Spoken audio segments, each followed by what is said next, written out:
Hello बच्चों, let's read the question. So the question here says that which two types of fibers are found in the spindle.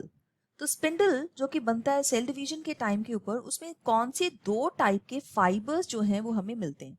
तो इस question का जो की concept है वो है स्ट्रक्चर ऑफ स्पिंडल एपरेटस. सो हम यहाँ पे एक डायग्रामेटिक रिप्रेजेंटेशन से स्ट्रक्चर ऑफ स्पिंडल एपरेटस देखेंगे. तो उसके बाद हम लोग बता पाएंगे कि कौन सी दो टाइप की फाइबर्स हैं जो स्पिंडल एपरेटस में होती हैं.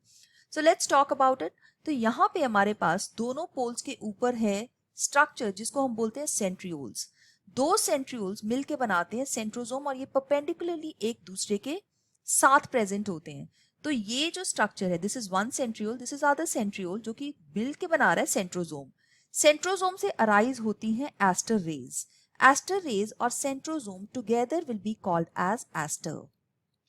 Similar structure will occur on the other pole as well क्योंकि सेल के अंदर डिवीजन के टाइम के ऊपर दो सेंट्रियोल्स होते हैं.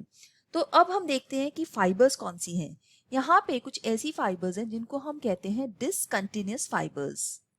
डिसकंटिन्यूअस फाइबर्स, ये फाइबर्स सिर्फ स्पिंडल एपरेटस के सपोर्ट के लिए प्रेजेंट होती हैं और ये माइक्रोफिलामेंट्स और माइक्रोट्यूब्यूल्स की हेल्प से बनी हुई हैं. वाइल दूसरी साइड पे हम देख सकते हैं कुछ ऐसी फाइबर्स जो कि कंटिन्यूअस फाइबर्स हैं. कंटिन्यूअस फाइबर्स, और इन कंटिन्यूअस फाइबर्स के साथ अटैच्ड है क्रोमेटिड. सो ये क्रोमेटिड्स को ऑपोजिट पोल की तरफ पुल करने वाली ट्रैक्टाइल फाइबर्स हैं. ट्रैक्टाइल का मतलब है कि उसको पुल कर सकती हैं, खींच सकती हैं. सो ये जो डायग्राम हम दिखा रहे हैं ये एनाफेज ऑफ सेल डिवीजन के अंदर ये डायग्राम होता है. बिकॉज एनाफेज के अंदर जो एक क्रोमोसोम है वो स्प्लिट करके दो क्रोमेटिड्स जो इसकी सिस्टर क्रोमेटिड्स है वो सेपरेट हो जाएंगी और ऑपोजिट पोल्स की तरफ ये स्पिंडल एपरेटस की हेल्प से मूव करना शुरू कर देंगी. तो इस क्वेश्चन का जो बिल्कुल सही आंसर है वो है continuous fibers and discontinuous fibers are the two types of fibers which are found in the spindle. I hope you have understood it well. All the best. Thank you.